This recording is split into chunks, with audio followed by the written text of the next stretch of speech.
Bagi menteri kabinet baru wajib menunjukkan STNK. Apa tuh STNK? Apa tuh STNK? Surat tanda nomor kendaraan. Salah. Surat tanda nol korupsi.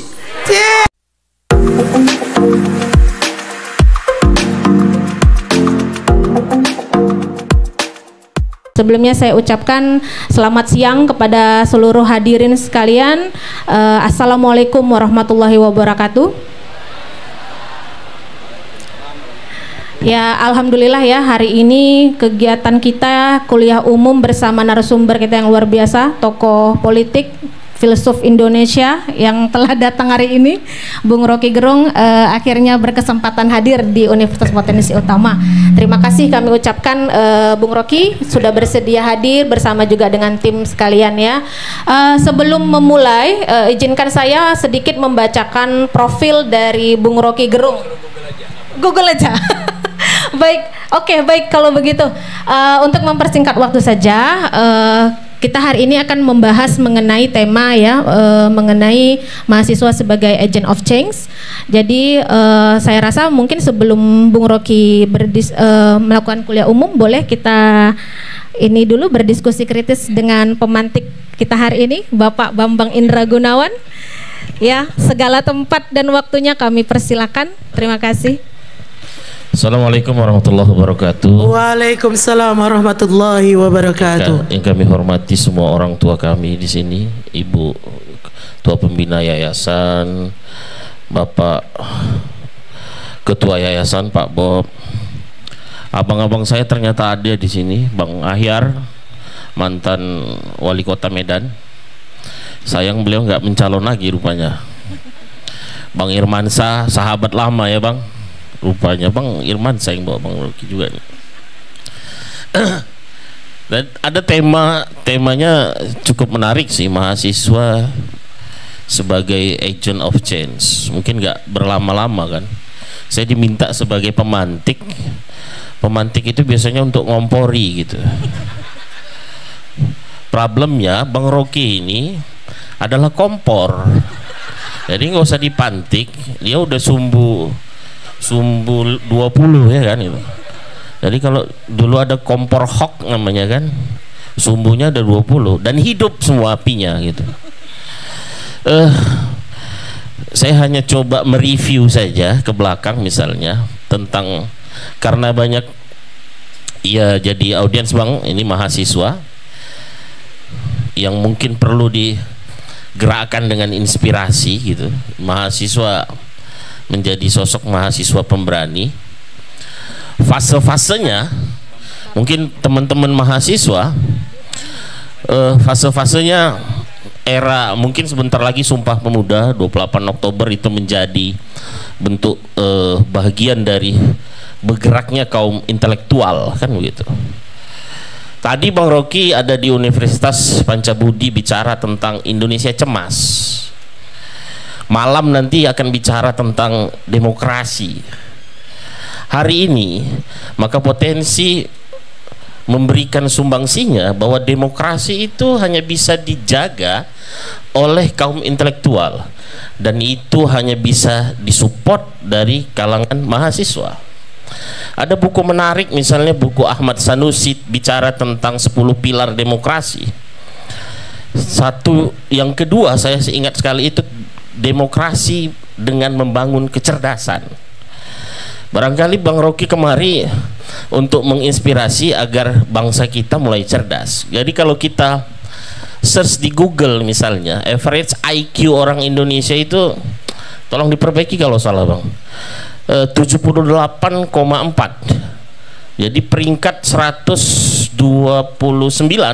dari 197 negara.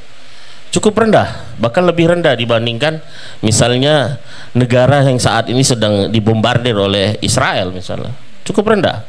Ini menjadi kritik terdalam kepada kita. Makanya itu peranan kaum intelektual, mahasiswa untuk kemudian menjadi jembatan di tengah kemiskinan yang terstruktural di Indonesia. Kita kalau keliling Indonesia, Bung Rocky ini juga orang yang keliling Indonesia, bahkan naik gunung beliau ya kan hobinya. Indonesia ini potensi yang memang tidak patut untuk miskin.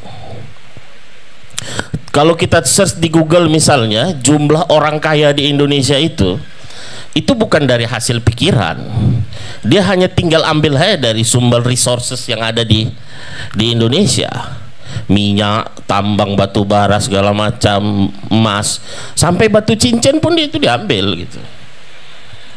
Jadi ada ketimpangan. Jadi kalau kami di hukum itu bicara tentang antara dasen dan dasolen gitu. Ternyata bangsa ini ada ketimpangan. Yang resourcesnya seharusnya menjadi bangsa kaya, tapi kenapa IQ-nya IQ rendah, tingkat kemiskinan tinggi? Coba mahasiswa nanti search gitu kan, data misalnya di BPS, berapa jumlah penduduk miskin Indonesia? Di atas angka 27 juta. Pengangguran 8 juta. Dan kalian yang akan tamat dari sini itu akan disodori dengan sebuah spanduk, selamat datang pengangguran di Indonesia. Itu fakta gitu. Itu fakta. Makanya saya ketika Bung Rocky hadir di Medan juga, saya berpikir positifnya, beliau akan memberikan inspirasi tentang bagaimana mahasiswa memainkan peranannya untuk berpikir bahwa tidak hanya dia harus sibuk dengan zona nyamannya, tidak hanya sibuk dengan keilmuannya saja. Dalam arti begini, dulu Bung Karno itu insinyur tapi bicara tentang politik, begitu kan. Dan kemudian masuk era kemerdekaan, Sultan Syahrir, Bung Hatta, itu bukan hanya bicara tentang sudut keilmuan mereka, tapi bicara tentang politik, sosial, budaya. Masuk kemudian era Orde Baru, kita mengenal namanya Ipolek Sosbud Hankam rata gitu kan. Apakah kemudian saat ini kita akan memasuki era Orde Baru? Itu masih tanda tanya, karena leadernya saat ini latar belakangnya militer. Bung Rocky juga pernah hadir dalam kampanye beliau. Saya heran juga, Bung Rocky kok belum dapat kue tar nikmat kekuasaan itu ya kan? Atau sebenarnya beliau sudah ditelepon atau menolak kan, itu dia. Kalau Bung Rocky ini, kalau di era Orde Baru fase itu ada Latsus dulu ya Bang, Latsus, Ali Murtopo dan lainnya. Ini kalau ke kampus, wah habis beliau, kena pantau tuh. Intel pasti banyak tuh di luar. Jangan-jangan ada Intel gitu kan. Harus culik, masuk. Kalau di Medan ini Jalan Gandhi ya Bang, masuk Jalan Gandhi, akhir ini pejuang nih. Gak percaya Bang. Itu pusat, jadi berbahaya. Makanya saya cukup heran juga, Bu Rektor Pak Bob berani menerima Bung Rocky di sini gitu. Serius itu serius. Coba nanti tanya sama Bung Rocky, kampus mana rektornya yang itu ditelepon untuk jangan menerima Bung Rocky. Itu ada fakta. Kalau Bung Rocky ini pernah mendeokan beberapa program studinya, saya baru satu program studi yang saya deokan, yang kemudian beralih ke dunia hukum. Jadi nanti silahkan kepada rekan-rekan mahasiswa, era-era Bang Rocky pasti tahulah era saat ini generasinya generasi stroberi gitu Bang. Kenapa generasi stroberi? Artinya kampus itu kan tempat bukan hanya untuk mengangguk kalau kata Bang Rocky, tapi tempat untuk menggelengkan kepala, tempat untuk beradu argumentasi, tempat pikiran diuji, kan begitu dia. Kalian pasti ingat apa, bahwa ada quote menarik dari Bang Rocky itu, ijazah itu apa? Tanda bahwa kalian pernah sekolah, tapi bukan tanda kalian pernah berpikir. Ya kan Bang? Saya selalu ingat itu quote-nya itu. Saya selalu pengen jumpa beliau sejak tahun 2010. Beliau ini aktivis yang juga rupanya mendirikan Tubuh Institut, padahal sebelumnya saya di PBHI tapi nggak pernah jumpa sama beliau. Tahun 98 beliau ini pendiri Pusat Bantuan Hukum Indonesia, kemudian mendirikan Setara Institut dengan Mas Hendardi, abang saya Bang. Makanya ketika beliau bicara di luar dengan argumentasi yang dapat dipertanggungjawabkan secara hukum, aman-aman saja. 26 laporan ada di Polda Metro Jaya, Bang. Seingat saya, Bang. Ke Bang Rocky. Tapi aman-aman saja. Itu tanda tanya juga tuh. Kenapa bisa aman? Jadi mahasiswa juga harus belajar ketika mengkritik dengan adab, attitude, tapi bisa aman secara hukum. Kan banyak yang nggak mengetahui kalau nanti berlakunya undang-undang KUHP pasal 218, 219, 240, 241 mengkritik presiden bisa nggak disamakan dengan penghinaan terhadap negara, bahkan lembaga-lembaga negara. Kita lalai pada saat itu. Seharusnya itulah peranan kaum intelektual. Peranan kaum intelektual ini kalau hilang innya dan tualnya, tinggal teleknya saja, kata orang Jawa. Saya kira cukup itulah sedikit pengantar dari saya untuk ngompor-ngompori Bang Rocky. Ya Bang, ya kan. Kalau tadi Pak MC berpantun-pantun ria, saya pengen juga pantun sedikit, entah nyambung entah enggak. Kue lapis dalam kue, ya kan. Kue lapis dalam kue talam. Cakep. Ya, kepada para hadirin mahasiswa, cakep. Jangan pura-pura faham. Seperti sok fufu fafa. Assalamualaikum warahmatullahi wabarakatuh. Waalaikumsalam warahmatullahi wabarakatuh. Ya, baik, terima kasih untuk Pak Bambang yang menjadi pemantik diskusi kita hari ini. Jadi langsung saja kepada Bung Rocky untuk saya tersudut sebetulnya nih. Tapi sudut itu adalah tempat yang paling sempurna untuk memantau situasi. Kalau saya di tengah itu, saya cuma bisa lihat hidung.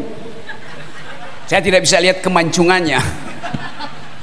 Tapi kalau saya ada di sudut, saya bisa lihat hidung dan struktur hidung. Kalau saya di tengah, saya hanya bisa lihat mata. Saya tidak bisa melihat kerling mata mahasiswa, mbak-mbak, ibu-ibu. Kalau kerling dosen laki-laki saya nggak peduli itu.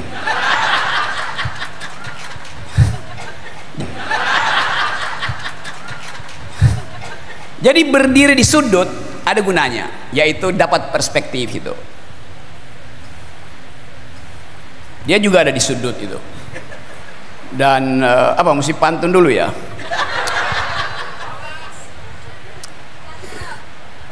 Mereka yang berdiri di sudut, cakep.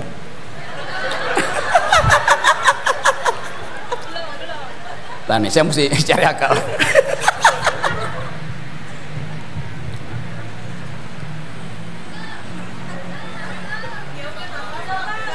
Lanjut, Bu. Ya. Mereka yang berdiri di sudut tak perlu dituntun. Walaupun tubuhnya gendut, dia bisa berpantun.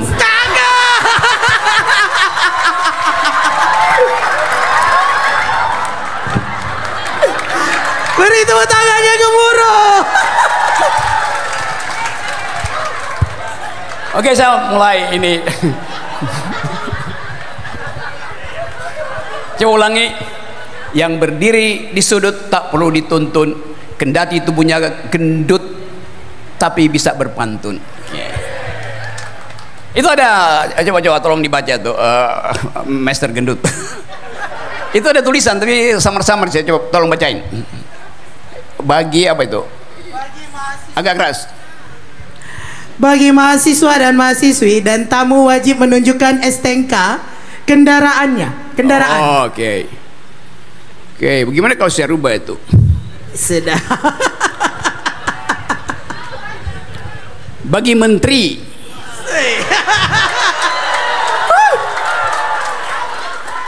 menteri kabinet baru wajib menunjukkan STNK. Apa tuh STNK? Apa tuh STNK? Surat tanda nomor kendaraan. Salah.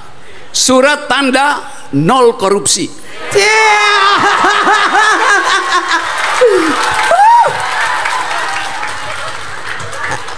Nampak mulai memanas nih ya.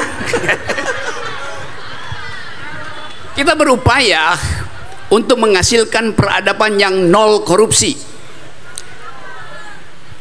kita berupaya untuk menghasilkan dengan cara saksama dalam tempo singkat-singkatnya pikiran-pikiran yang bermutu. Karena itu di sini ada potensi untuk keadilan dan kebenaran. Itu yang namanya potensi utama.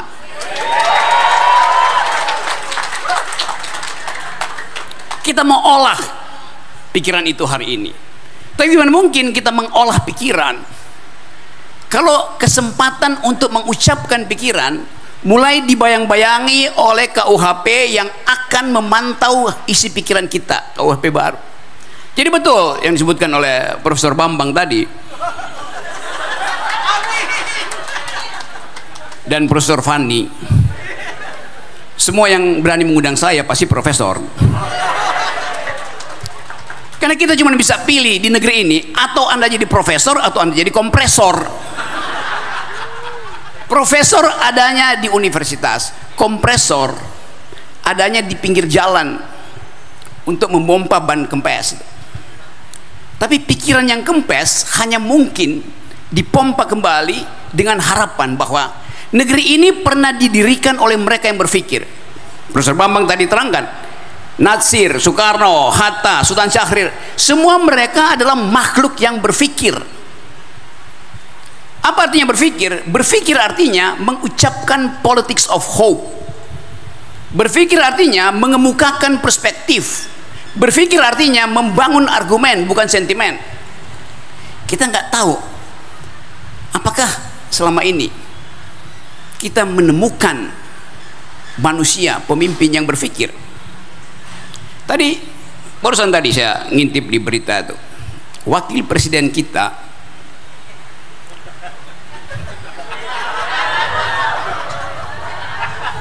oke, saya ganti. Wakil presiden mereka, karena semua protes bilang wakil presiden kita. Wakil presiden mereka di dalam 2 hari ini sudah dieluk-elukkan karena sudah memantau proyek-proyek strategis yang sedang dijalankan. Dia pergi lihat fasilitas olahraga di Senayan, dia puji-puji itu bahwa ini bagus sekali nih, karena nanti akan ada atlet-atlet di situ yang akan menyumbang medali emas, terutama panjat tebing.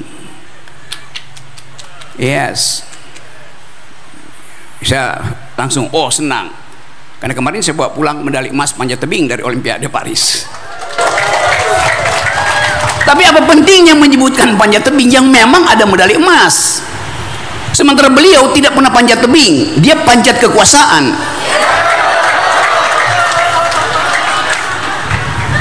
Lalu berita berikutnya, masih wapres yang sama, memantau pembangunan perluasan jaringan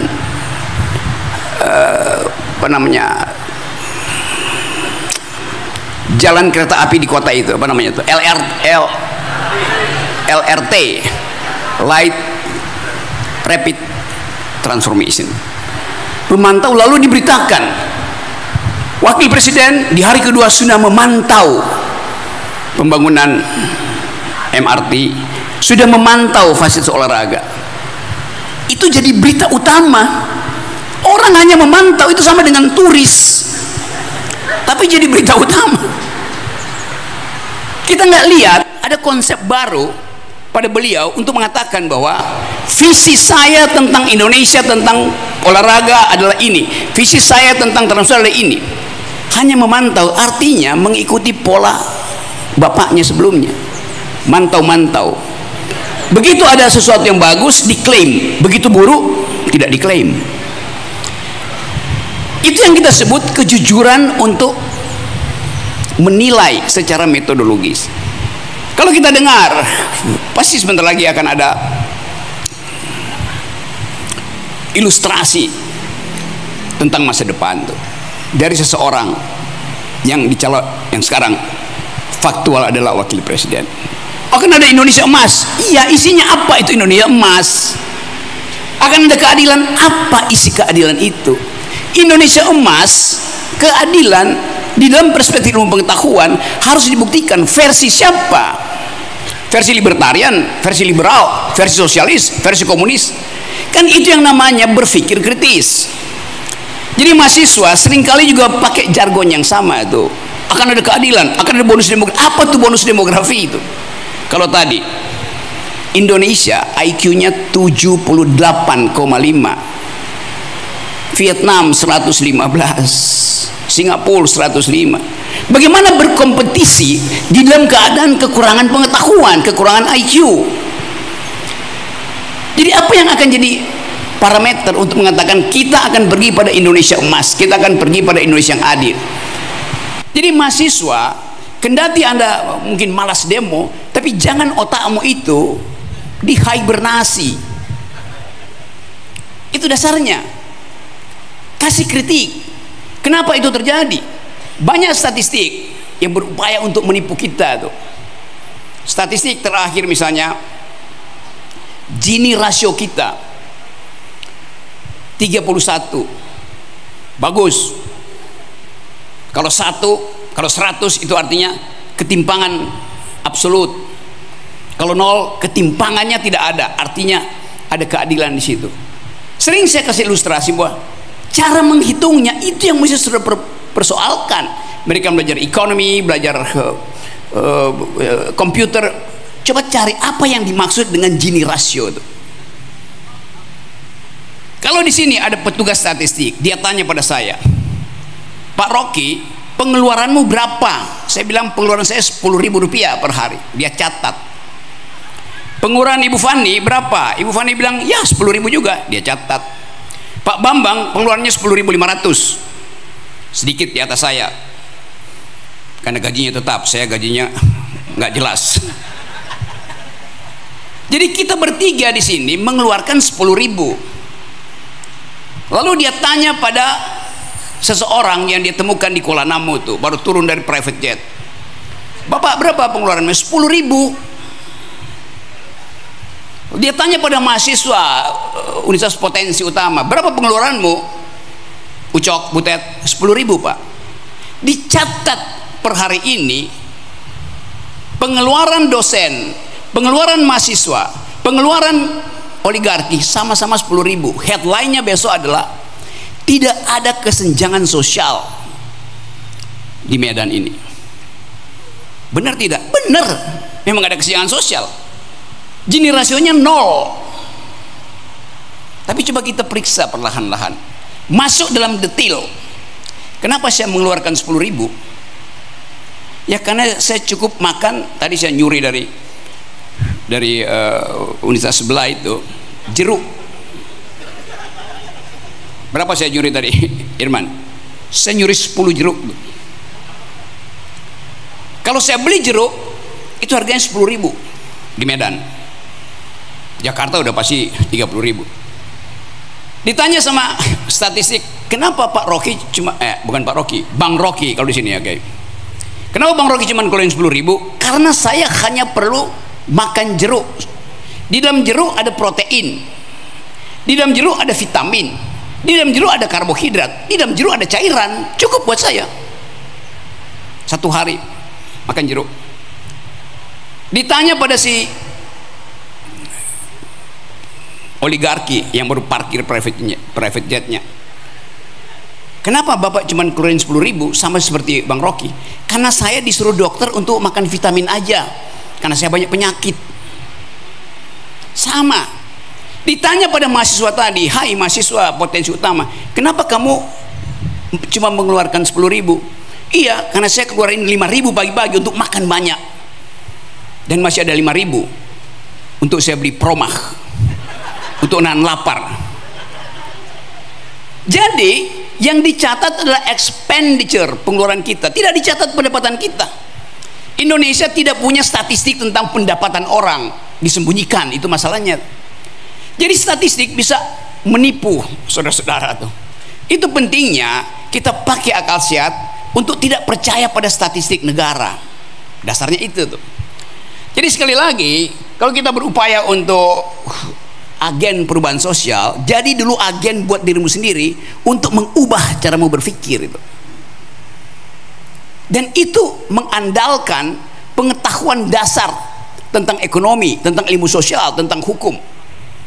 Jadi seharusnya perbanyak kuliah umum supaya ada perspektif, supaya ada sudut pandang. Nah, menghasilkan sudut pandang memerlukan dialektika.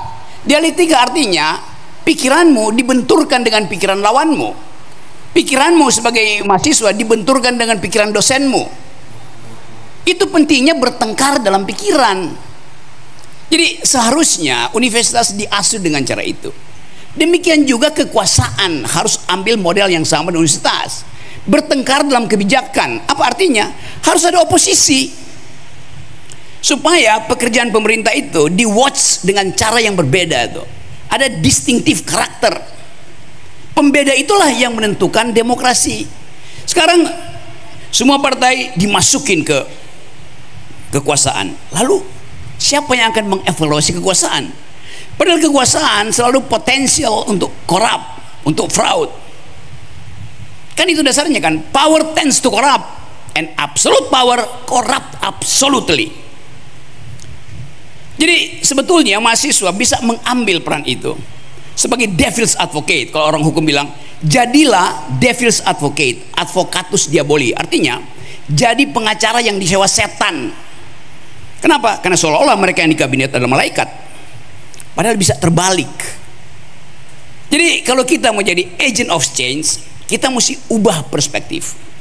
Kita harus mampu untuk memikirkan hal yang tidak dipikirkan oleh kekuasaan. Justice, fungsi dari keadilan. Apa itu keadilan? Keseimbangan antara keputusan hakim dan pikiran rakyat. Itu keadilan. Kalau cuma putusan hakim, hakim bisa pakai prinsip ini sudah sesuai dengan norma-norma hukum positif. Tapi keadilan itu bicara lain. Saya tahu ada ketidakadilan di negeri ini bukan berdasarkan catatan Mahkamah Konstitusi, tapi kalau saya bicara dengan mak-mak, saya tahu mereka menyimpan kecemasan tentang masa depan anaknya tuh. Setiap kali emak-emak itu nemuin dompetnya tinggal ada 20.000, padahal anaknya 2 untuk pergi ke PAUD. Dia akan memilih menjajani anaknya atau membeli kopi buat suaminya yang sedang nganggur karena dipecat oleh korporasi. Pusing kepala mak-mak tuh. Di situ saya lihat ada penderitaan yang tidak dicatat oleh statistik. Mak-mak sekarang bolak-balik ke ATM buat lihat ada yang masuk nggak? Nggak ada yang masuk gaji suaminya karena suaminya udah PHK. Sementara dia mesti bolak-balik sampai kartunya itu lecet.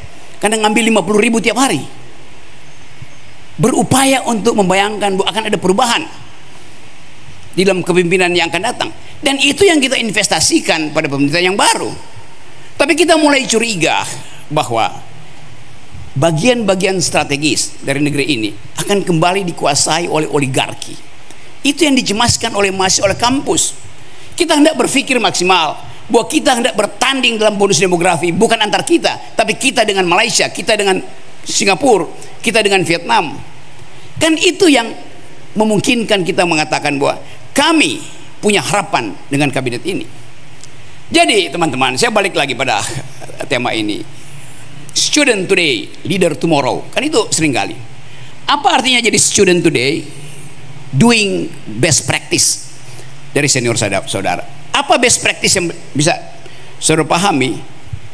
Pak Bambang ternyata saya sudah duga tadi sejak kalimat pertama dia runtun untuk menghasilkan pikiran, menghasilkan argumen. Ternyata dia aktivis dulu di PBHI, Perhimpunan Bantuan Hukum Indonesia, ikut mendirikan. Jadi akhirnya kita ketemu tuh yang tidak mungkin diatur lewat protokoler, bertemu akhirnya. Otak bertemu otak. Di Jakarta dengkul bertemu dengkul. Itu yang terjadi di kita. Saya ingin bertemu dengan saudara-saudara supaya kita bisa saling share perspektif. Kita ingin hidupkan perencanaan sosial yang basisnya adalah ketidakjelasan kebijakan di masa depan. Nah sekarang kita belum bisa lihat tuh apa orientasi pembangunan kita. Anda bayangkan Pak Prabowo pasti agenda pertamanya adalah pergi ke luar negeri untuk mempromosikan Indonesia, mencari investor, mendalilkan tentang apa yang sedang dia lakukan. Biasa itu tradisi. Presiden pasti akan pergi ke luar negeri. jadwal presiden 30 hari ke luar negeri, muter untuk minta tolong supaya ada sumbangan pinjaman 800 triliun, kita butuh APBN tahun depan. Kalau kita bikin kalkulasi, kebutuhannya buat apa? Ya buat nambal APBN yang bolong 800 triliun. Dibikin bolong oleh siapa? Ya oleh Mulyono. Yang mesti cari siapa? Ya Mulyani. Akibatnya Mulyani, Sri Mulyani jadi SPG-nya Mulyono, sales promotion girl-nya. Itu yang terjadi. Kenyataannya begitu, saudara-saudara. Tapi kita tunggu, dapat nggak kira-kira? Tapi itu masalah kemampuan Pak Prabowo untuk mendalilkan bahwa kan kalau Anda di dunia pinjam meminjam dunia sekarang, Anda minjam itu mesti ada personal garanti. Udah kayak perusahaan swasta. Karena Bank Dunia, lender internasional akan tanya, siapa yang menggaranti bahwa ini akan balik? Ya orang cari Menteri Keuangan, mau siapa? Kan dasarnya kan, satu-satunya yang bisa kita andalkan tinggal Mulyani. Karena Mulyono udah pulang kampung, yang memang nggak bisa diandalkan. Jadi itu soalnya. Tapi Anda bayangkan, Pak Prabowo sebulan ini akan pergi ke luar negeri. Siapa yang akan memegang kendali pemerintahan di dalam negeri selama 30 hari? Siapa? Oh, kalian asal ngomong, furak-furak faham. Dan memang itu yang akan terjadi, dan kita akan lihat apa hasilnya nanti. Mengendalikan kabinet, dan kabinet mulai terlihat berupaya untuk menyelamatkan kantong masing-masing. Ketua PAN kemarin, salah satu ketua PAN, siapa namanya, Menteri Desa Yandri, menulis surat pada kepala desa pakai kop surat Kementerian Pembangunan Desa. Bayangkan, untuk memobilisasi rakyat desa supaya pilih istrinya yang adalah calon bupati di situ. Akhirnya jadi baliho segede-gede gini, wajah di situ wajah istrinya, wajah orang ibunya almarhum ada di situ, wajah menterinya di situ, ditulis di sini nih, Menteri Pembangunan Desa. Bagus nggak? Bagus. Karena pertama kali, hari pertama dia udah bekerja, Menteri Pembangunan Desa mengeluarkan surat memerintahkan para kepala desa untuk menghadiri kampanye istrinya. Apa nggak gila negeri ini? Jadi etika publik itu udah hilang. Dari awal kita bisa memahami itu. Apa motifnya? Karena mumpungisme. Mumpung ada kop surat, mumpung ada stempel menteri yang memang relevan. Tapi kalau ditanya relevan nggak? Relevan dong. Saya menteri desa memerintahkan kepala desa. Buat apa? Buat memenangkan istri saya. Itu yang kita sebut KKN. Itu yang disebut nepotisme. Yang saya, Bambang, berupaya dari tahun 98 menghentikan KKN itu. Tapi dia lolos terus. Karena tidak ada filter. Harusnya di dalam pemerintahan yang beretika, kalau di Jepang ketahuan semacam ini, udah bushido dia, bunuh diri. Kalau di Korea sama, mengundurkan diri itu. Jadi Anda bayangkan ethics itu, public ethics itu defisit. Jadi sekali lagi teman-teman mahasiswa di sini, saya percaya bahwa potensi utama harus mampu untuk mengambil alih isu-isu yang tidak bisa diucapkan oleh para birokrat di Medan. Saya ada di sini untuk membantu teman-teman. Jadikan Medan ini sebagai pintu pertama dari aktivis mahasiswa yang mampu melakukan perubahan sosial. Itu dasarnya tuh. Jadi teman-teman, percayalah bahwa percakapan ini percakapan akademis. Saya ingin melihat Medan jadi blok pengetahuan, bukan blok Medan. Medan harus jadi blok pikiran. Kesempatan inilah yang disediakan oleh sejarah. Saya dipanggil oleh sejarah untuk muter-muter Indonesia itu. Dengan konsekuensi jadi pengangguran karena muter-muter terus. Tapi saya tahu bahwa saya menginvestasikan sesuatu supaya dia bisa diternakkan di dalam semua semangat akademis itu. Saya hanya mengedarkan perspektif, mengedarkan metodologi, mengkritisisme. Jadi percaya saja atau yakinkan kita bahwa negeri ini pernah dituntun oleh mereka yang berpikir. Founding parents kita ada mereka yang berpikir. Bahkan sebelum Indonesia merdeka, di 28 Oktober yang akan kita rayakan nanti, para pemuda sudah mengucapkan satu bangsa, satu tanah air, satu bahasa. Mereka tidak mengucapkan satu amplop. Jadi pemuda kita mengerti bahwa untuk menghasilkan peradaban di kemudian hari harus ada persatuan, harus ada bahasa yang bisa dimengerti, dan harus ada jaminan bahwa kedaulatan tanah air ini adalah prinsip utama. Kita ingin ada persatuan karena kita berbeda. Tetapi dari zaman Pak Jokowi dinyatakan bahwa demi persatuan tidak boleh ada perbedaan. Kan ngaco. Sila ketiga itu ada di situ, persatuan Indonesia, karena ada kondisi antropologi yang kita sebut perbedaan, pluralisme.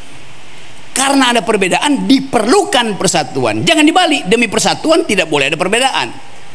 Implikasinya ada tidak akan ada dialektika pikiran, tidak akan tumbuh kritisisme.